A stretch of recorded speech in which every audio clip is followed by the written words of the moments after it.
Olá, sou o reverendo Jair de Almeida Júnior, pastor da Igreja Presbiteriana do Jardim da Glória.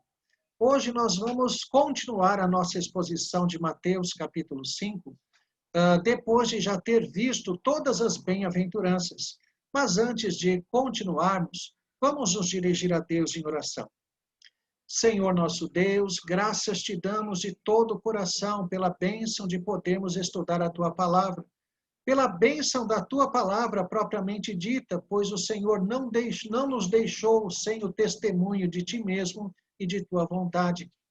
E rogamos, ó Deus, ao autor da Escritura, o Divino Espírito Santo, que seja aquele a falar ao nosso coração e a aplicar a tua palavra a cada um de nós. Assim recebe a nossa gratidão, perdoa os nossos pecados e fala-nos nesse momento. Oramos no nome de Jesus. Amém. O nosso texto, então, se encontra na sequência das bem-aventuranças no Evangelho de Mateus, capítulo 5. É esse o texto. Vós sois o sal da terra. Ora, se o sal vier a ser insípido, como lhe restaurar o sabor? Para nada mais presta, senão para, lançado fora, ser pisado pelos homens. A primeira coisa que nós precisamos observar, então, é a ligação deste texto com as bem-aventuranças. Uma coisa que é fundamental na interpretação bíblica, na chamada hermenêutica, ou até mesmo na própria exegese bíblica, é o que é chamado de contexto. Contexto não é algo que tipifica, que se refere apenas à interpretação bíblica. Todo tipo de literatura, todo tipo de texto deve ser interpretado à luz do seu contexto. Há vários contextos. Há o contexto histórico, ou seja, aquilo que caracterizou a época da produção do texto, que explica muitas vezes a atitude do escritor, ou até mesmo a exortação dada por ele. Você tem o contexto escriturístico, quanto ao contexto próximo e o contexto remoto. O contexto próximo é a sequência do texto, o que vem antes, o que vem depois do seu texto. O contexto remoto é dentro do próprio livro que você está examinando um texto, ver outros textos dentro do próprio livro que se ligam ao seu texto. Há o contexto canônico, que são textos de todas as escrituras que tematicamente auxiliam na compreensão do texto que você está estudando. No nosso caso, eu estou me referindo ao que é chamado de contexto próximo. A ligação das bem-aventuranças, que são o texto que está acima do nosso, que vem antes, com o nosso texto. Vós sois o sal da terra. Nós estamos dentro de um sermão, então vejam que a proposta de Mateus, ao registrar as palavras de Cristo, não é dar ensinamentos completamente desconexos.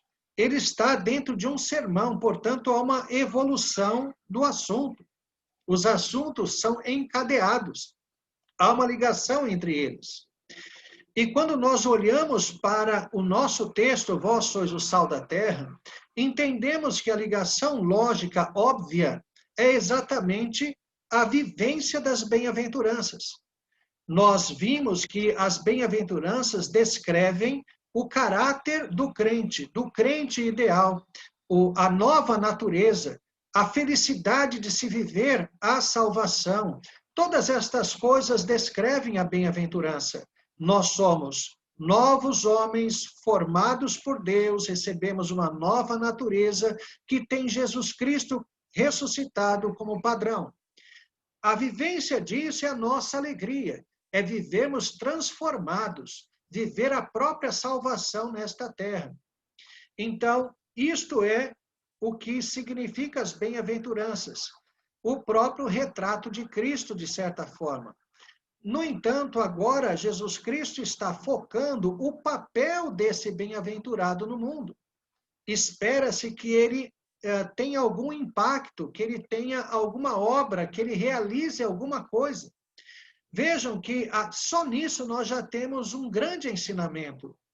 Nós, em nossos dias, estamos acostumados primeiro a uma religião assistencialista, ou seja, nós vamos à igreja com a intenção de sermos servidos. Então, nós não estamos lá para servir a Deus.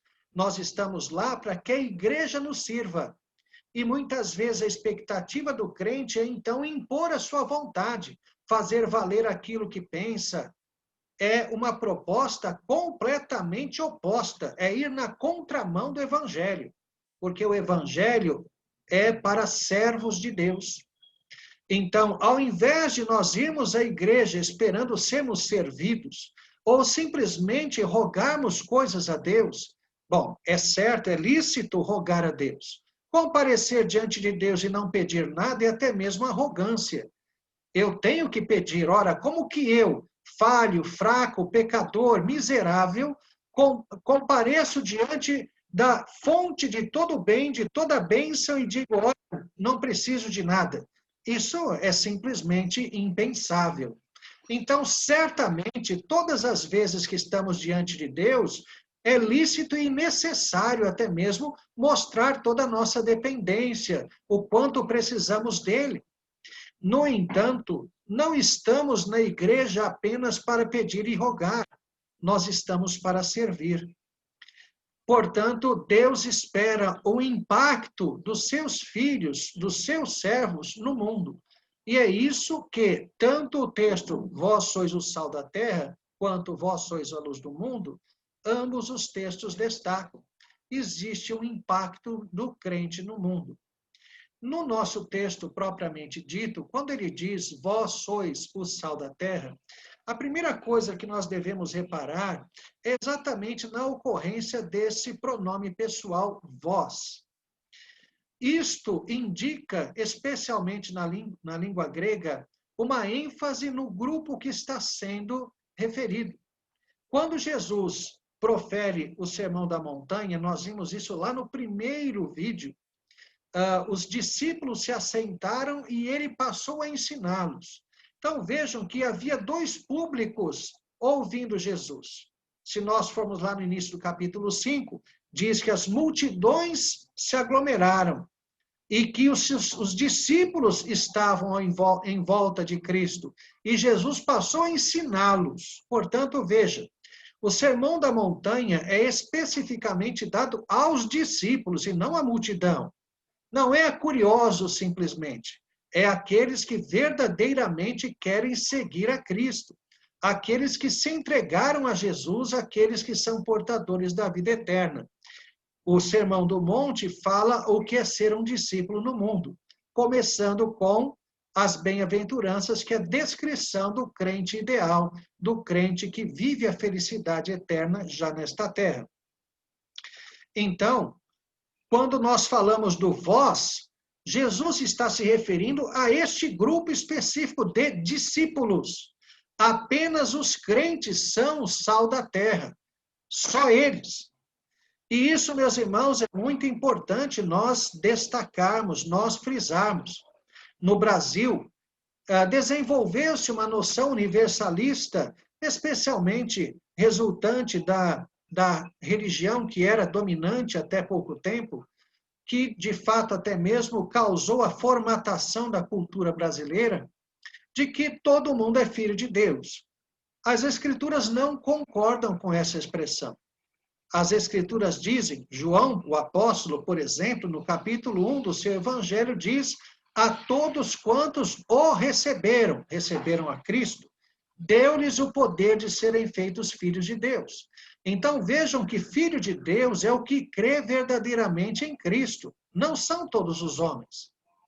Então, por isso, quando nós vemos esse vós sois o sal da terra, está especificando, está indicando, está delimitando um grupo específico, aqueles que verdadeiramente creem em Jesus Cristo. É só eles que são, de fato, o sal da terra. Uma outra coisa que precisamos ver no texto é a questão entre ser e estar.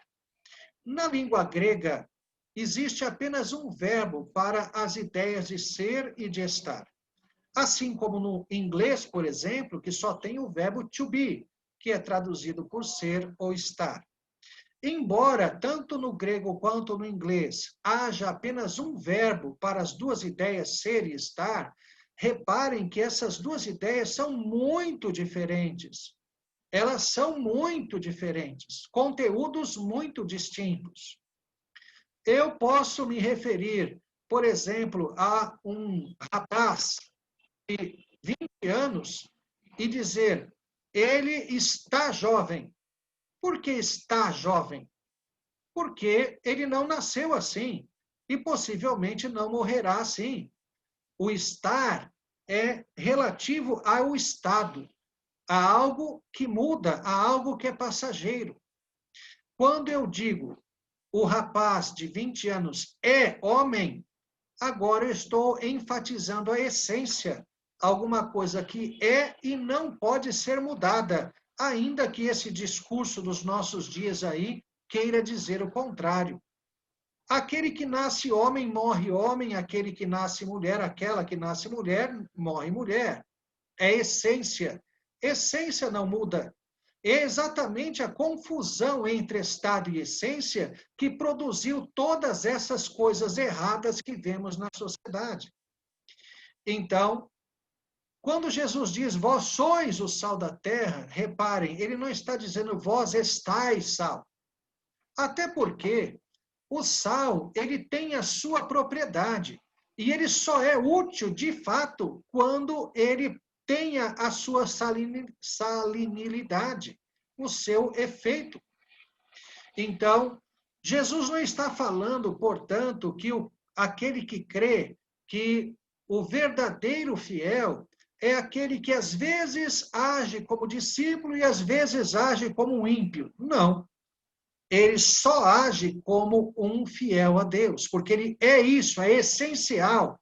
Não é como se houvesse uma chave de liga e desliga. Não é como se ele pudesse ter as duas naturezas de ser ímpio em algum tempo, algumas vezes, e depois alternar com momentos de fidelidade. Não é isso. Se fala de essência, é o que ele é. E o que se é não se muda jamais. Então, vós sois o sal da terra. Então, apenas esse grupo específico dos discípulos de Cristo é que essencialmente são. E se eles são, então há um resultado daquilo que eles são, um efeito daquilo que eles são. Jesus, então, usa a metáfora do sal. O sal era muito conhecido e muito utilizado na época de Cristo. Desde a antiguidade, o sal é usado como condimento, como tempero. E é muito bom comer alguma coisa, ingerir algo que esteja temperado com sal no ponto, ou ao gosto, como se diz. Uma comida sem sal, embora com fome, como se diz, né, a fome é o melhor tempero, com fome nós comemos qualquer coisa. Mas quando se trata de uma refeição regular, nós queremos que ela esteja bem temperada, temperada da melhor forma possível. E o sal é um elemento indispensável.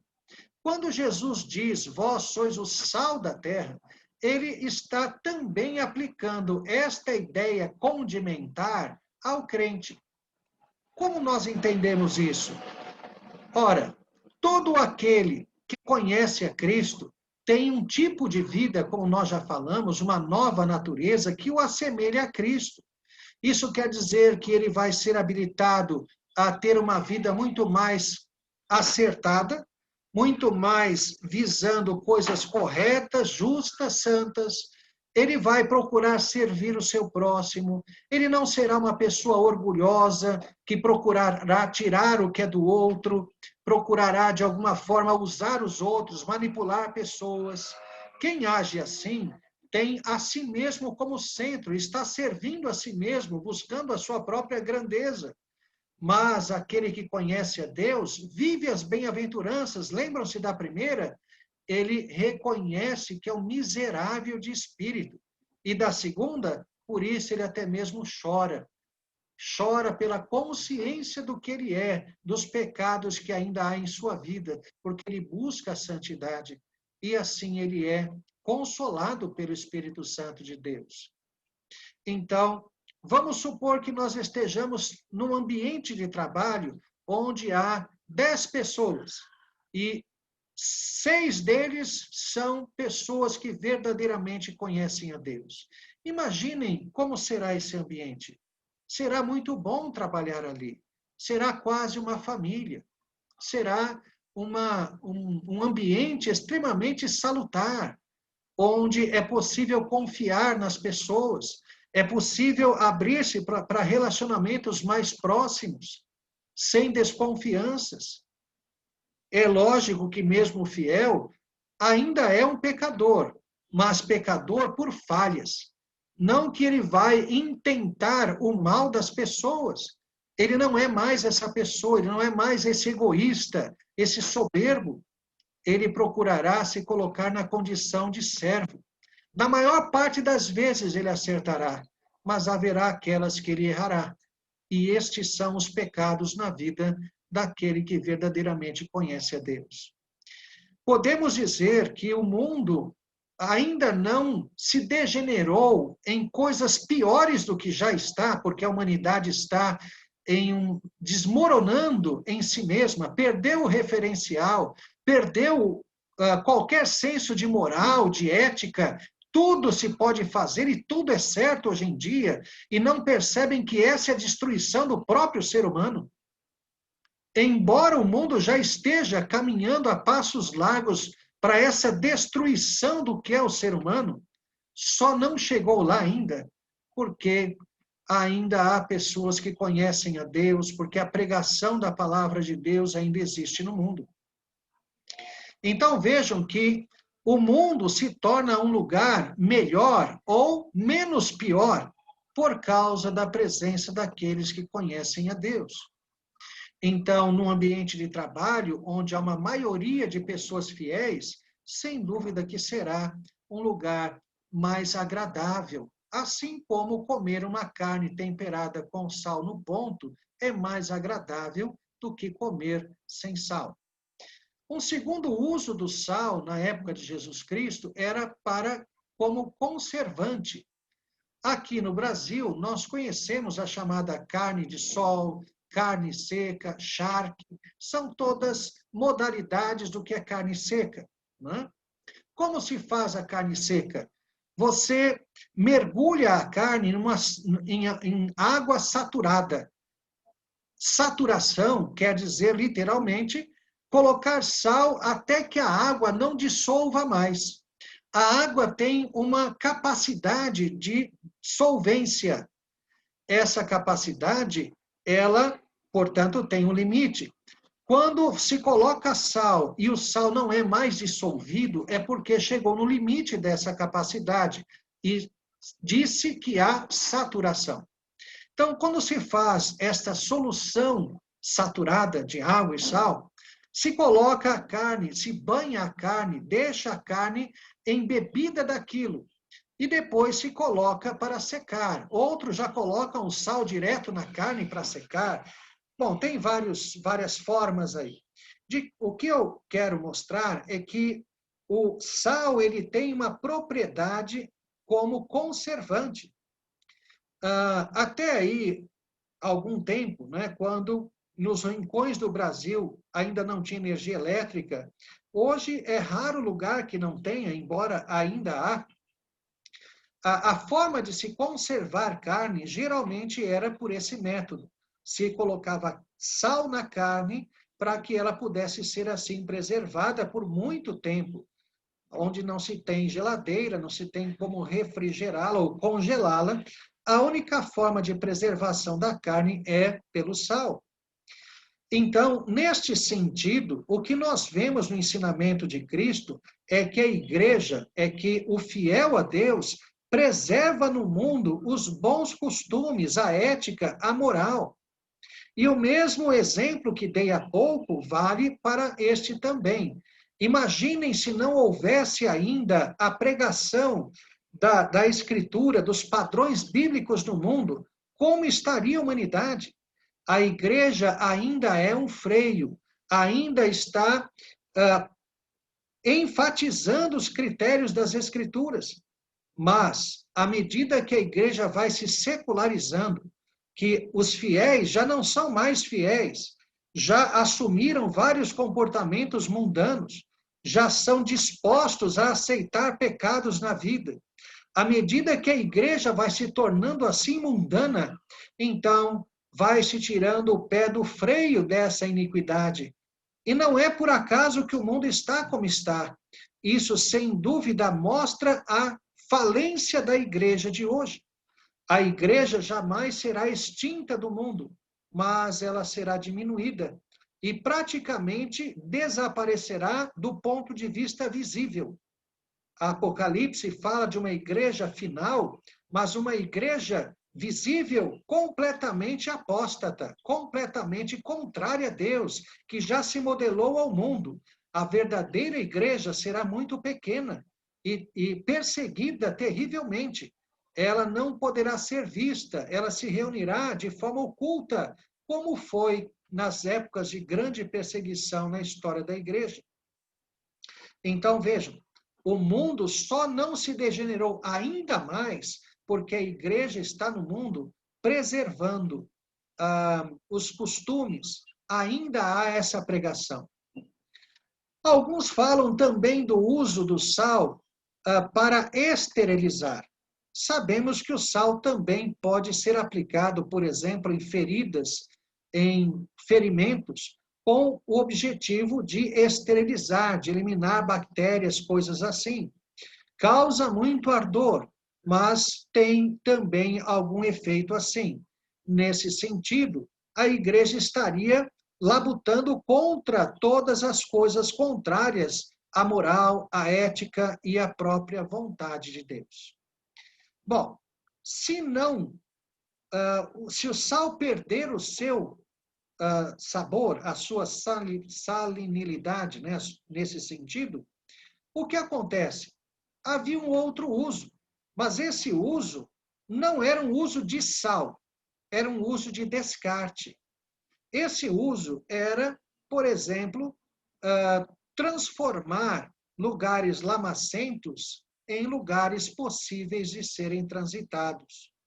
É verdade que em Israel, até hoje, só chove cerca de 3 meses por ano. Então, lama não era uma coisa tão comum. Mas nesses meses de chuva era porque chovia muito. Então, quando você usava o sal até esgotá-lo, até ele não salgar mais, ele se tornava algo como que uma areia. E é exatamente a areia que se joga onde há lama para que aquele solo não se torne mais lamacento. A areia tem essa propriedade. Por isso que Jesus continua usando a ilustração de como o judeu da época utilizava o sal. Quando o sal não servia mais, ele dava uma destinação. Que destinação era essa? Ser jogada. Jogada ou espalhado no campo, espalhado na terra, ou até mesmo para evitar lama. E qual era o que acontecia então? Era pisado pelos homens. Então veja que quando o sal não é mais sal, quando ele não tem mais função, então ele é pisado pelos homens. Vejam que essa é uma figura bastante forte, e isso se aplica àqueles que se dizem pessoas que creem em Deus e, na verdade, não creem. Pessoas que querem viver com um pé no mundo e outro na igreja. Pessoas que querem viver uma espécie de mistura. São híbridos. E, na verdade, essa categoria não existe. Um híbrido, um misturado entre reino de Deus e reino dos homens, reino das trevas, ele não é do reino de Deus em nenhuma medida, em nenhum grau. Ele é um ímpio. Lembro-me de trabalhar em um local onde o meu chefe imediato, tinham 2 chefes, um chefe da área e um chefe do setor. O chefe do meu setor, ele se dizia batista. E no meu setor havia um rapaz que era da congregação cristã, havia um senhor que era da Assembleia de Deus, havia eu, presbiteriano, e havia esse que era o chefe do setor, que se dizia batista. Nada contra os batistas, viu? Podia ser um presbiteriano, podia ser da Assembleia de Deus, podia ser qualquer um. Mas este homem que se dizia batista, ele tinha um amante. A amante ligava lá para o setor. A amante chegou a ir lá no setor. Este homem, ele chegou a levar para casa componentes lá, coisas, plantas. Quer dizer, o testemunho que ele dava era um testemunho terrível. Na verdade, era um escárnio. Mas a aplicação a isso que Jesus está dizendo é visível quando surgiam assuntos de Bíblia, assuntos de religião. Eu dava a minha opinião, o assembleiano dava a sua opinião, até o da congregação cristã dava a sua opinião. Mas quando ele dava a sua opinião, esse chefe do setor que se dizia batista, o pessoal dizia, mas você está dizendo isso? Você que tem amante, você que faz isso, aquilo? Então reparem que isso é ser pisado pelos homens. Quando não se presta, quando o sal não tem sabor, o que acontece é que este que se diz crente em Jesus Cristo, ele vai ser humilhado pelos homens por causa da sua própria vida, que não corresponde à sua fé. Então, reparem que o ser sal não é uma mera responsabilidade, é o resultado do que se é. Se eu verdadeiramente creio em Jesus Cristo, eu sou sal. E Deus vai me usar num papel de preservação e transformação do mundo. O mundo nunca jamais se tornará cristão, mas é responsabilidade de todo aquele que crê em Jesus Cristo fazer o seu papel. Papel de tornar o mundo um lugar melhor, de preservar os bons costumes, de lutar contra tudo aquilo que é contrário às Escrituras. Este é o papel em relação ao mundo. Quando aquele que se diz discípulo não age assim, ele será humilhado por aquilo que ele mesmo demonstra. Nós temos que saber sempre que não somos conhecidos simplesmente pelo que nós falamos, mas pelo que nós fazemos. O ditado, os atos falam mais alto do que as palavras, sem dúvida está nas entrelinhas das Escrituras. Jesus disse, pelos seus frutos os conhecereis. Não é pelo discurso, é pela vida. Portanto, aqueles que verdadeiramente conhecem a Cristo, eles são sal da terra. E como nós vimos no pronome inicial, de segunda pessoa do plural, vós, apenas esses que são discípulos de fato o serão. E não fujamos dessa responsabilidade. Isto é muito sério. Não podemos negar o que somos. As consequências também são terríveis. E sobre isso será o texto, se Deus permitir, da semana que vem. Vós sois a luz do mundo. Vamos orar a Deus? Senhor nosso Deus, graças te damos de todo o coração, porque temos, ó Deus, a tua palavra e temos ainda a liberdade de falar dela, de pregá-la, de anunciá-la. Ajuda-nos a viver, ó Deus, o que somos, a ser sal da terra, a salgar, a transformar o mundo, a viver os conceitos cristãos e afirmá-los para fazer com que o mundo seja um lugar melhor ou menos pior, para preservar estes costumes adequados, para benefício do próprio homem, a ética e a moral, que trazem ao próprio homem o desenvolvimento das virtudes de uma vida muito melhor, que nós aprendamos a lutar contra todos os conceitos que são mentirosos, contrários à tua palavra. Que nós, ó Deus, jamais percamos o nosso efeito, aquilo que somos no mundo, que nós verdadeiramente cumpramos o nosso papel, sendo o que somos, essência, aquilo que não muda. É isso, ó Deus, que queremos viver para a tua honra e para a tua glória. Perdoa os nossos pecados. Nós oramos no nome de Jesus. Amém. Que Deus abençoe a todos.